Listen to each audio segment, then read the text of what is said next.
I thought there was a tractor digging up the yard. I could not believe that pigs could do that sort of damage. A massive shadow moves through a cornfield in the middle of the night, and by sunrise, $10,000 of crops are simply gone. This scene is playing out across 35 states as 6 million wild hogs tear through the country. They're very destructive. If I looked at it on average, I could lose up to 10% of my grain crops in a growing season from the wild hogs. For a long time, people thought this was just a local issue, but officials just admitted the truth. The invasion is here, it is huge, and it is changing the very map of the United States as we know it. 6 million tiny tanks. These hogs are not like the pink pigs you see on a friendly farm. They are often dark, covered in thick hair, and have sharp tusks that can rip through almost anything. See, these animals are built like small tanks, and they are incredibly smart. They travel in groups called sounders, and once they move into an area, they start changing the land immediately. They use their powerful snouts to root through the soil looking for roots, insects, and anything else they can eat. This rooting behavior destroys the ground, ruins the grass, and makes it impossible for native plants to grow back. But here's the catch. These hogs are not just eating plants, they are omnivores, which means they will eat just about anything they find. They have been known to eat small animals, eggs from birds that nest on the ground, and even fawns. This is a massive hit to the local wildlife that is already struggling to survive. When you have 6 million of these hungry beasts running around, the impact on the environment is hard to even measure. Officials are now admitting that the damage to the land is far worse than they ever let on in the past. One of the biggest problems of feral hogs is the damage that they cause to the landscape. One of the most common damages is rooting. Rooting to croplands, pasture lands, grasslands. Feral hogs do cause damage to wildlife habitat, but they're also a competitor with a lot of native species. Farmers are usually the first ones to feel the pain when the hogs arrive. Imagine waking up to find that acres of your corn or peanuts have been turned into a muddy wasteland overnight. It is not just the lost crops that hurt, it is the damage to the equipment and the soil itself. The hogs leave deep holes that can break tractor axles and ruin expensive irrigation systems. In states like Texas, the losses are so big that they are counted in the hundreds of millions of dollars every single year. And get this, the hogs are also carrying diseases that could jump to domestic pigs or even people. This is a huge worry for the pork industry, because one single outbreak could shut down exports and cost the country billions.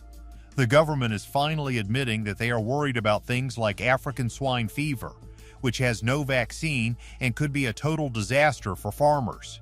Nobody expected this to happen so quickly, but the hogs are moving faster than the rules can keep up with. What most people don't realize is that these hogs are also ruining the water.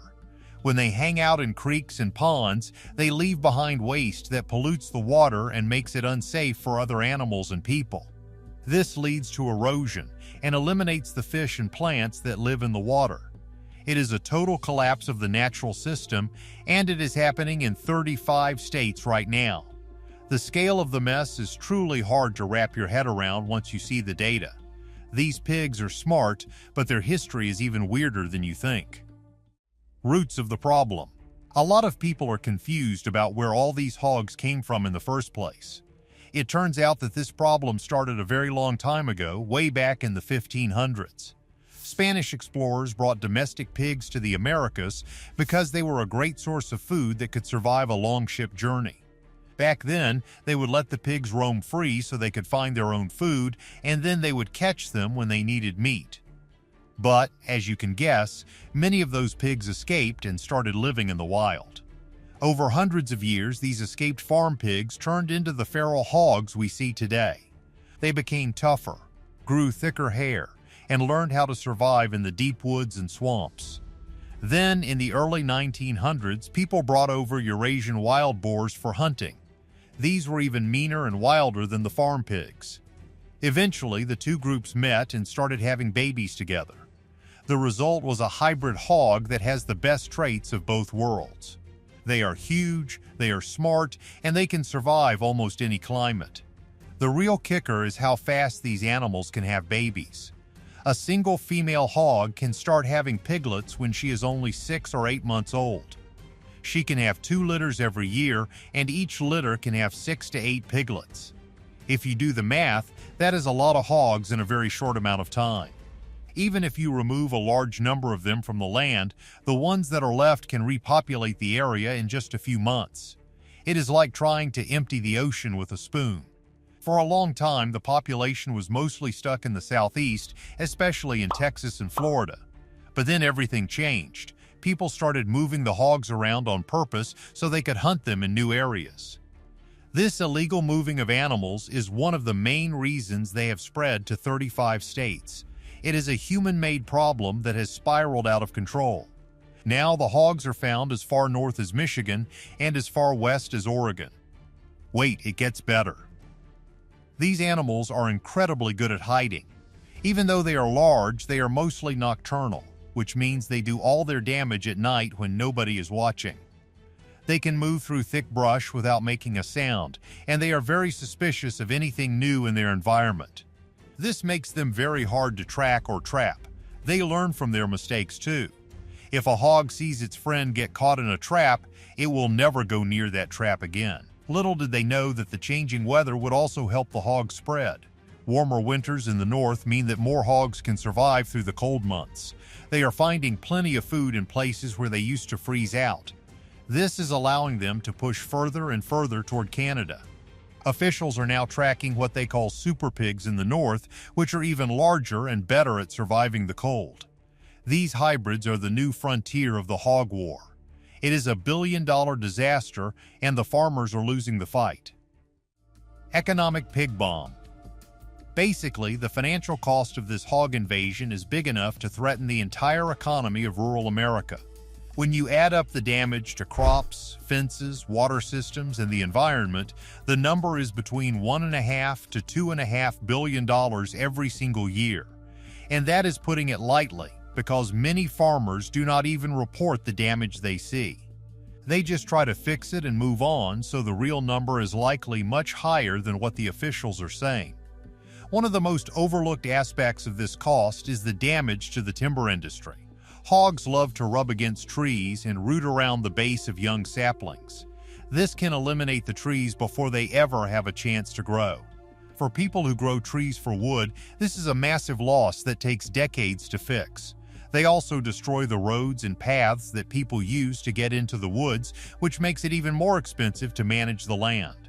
So, here's the deal with the farmers. They are spending thousands of dollars every year just to keep the hogs away from their fields. They build expensive fences, but the hogs are strong enough to push right through them or dig under them. They hire people to help remove the hogs, but the animals just keep coming back. It is a never-ending cycle of spending money to protect what you have, and many small farms are reaching their breaking point. Everyone's obsessed with the big numbers, but the small details are just as bad. For starters, the hogs compete with livestock for food.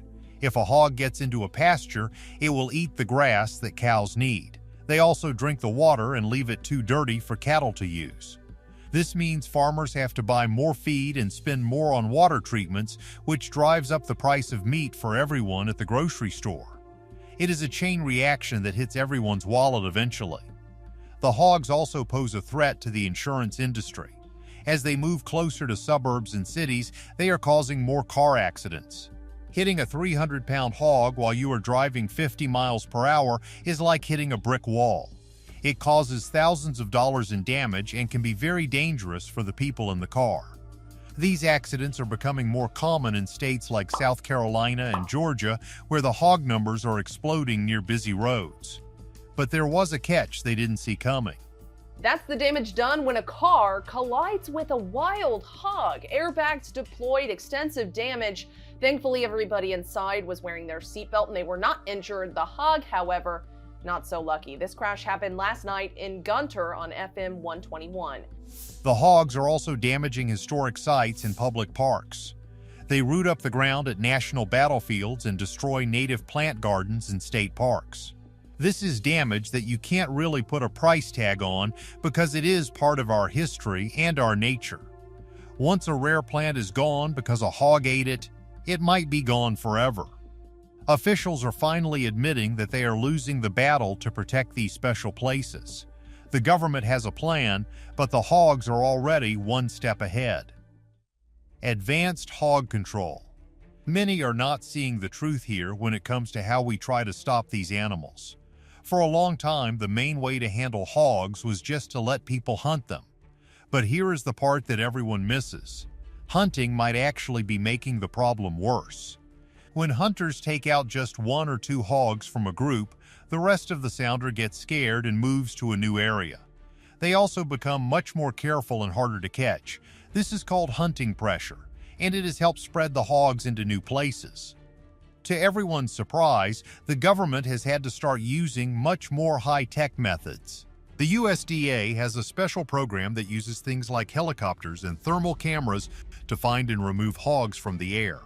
This is one of the only ways to take out an entire group of hogs at once, which is the only way to really lower the population. If you leave even 2 hogs behind, they will just start having babies again, and the numbers will be back to normal in no time. Just when you thought it was over, it turns out that even the smartest traps are failing. Hogs are so smart that they can learn how a trap works just by watching.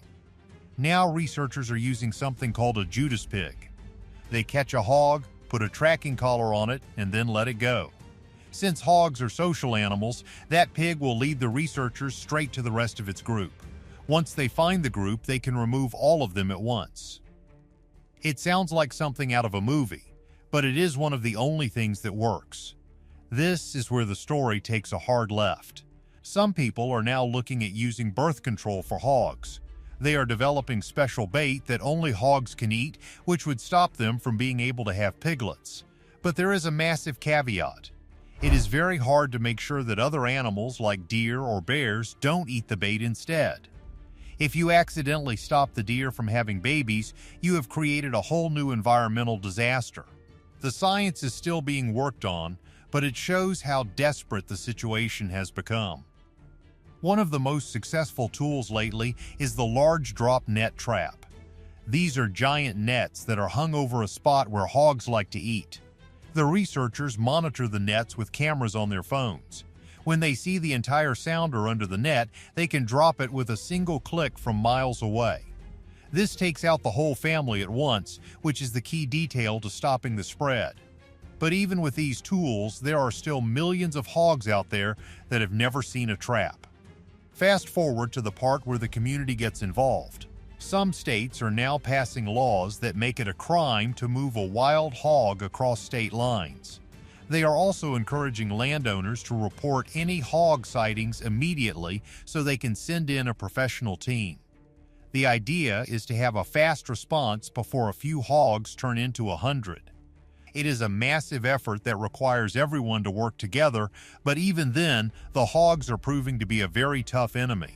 The wild hog invasion is hitting 35 states and costing billions, but the real question is even bigger. Are we ready to face the truth that some things might be out of our control forever? What do you think is the best way to stop the super pig? Let us know below. Please like and subscribe for more.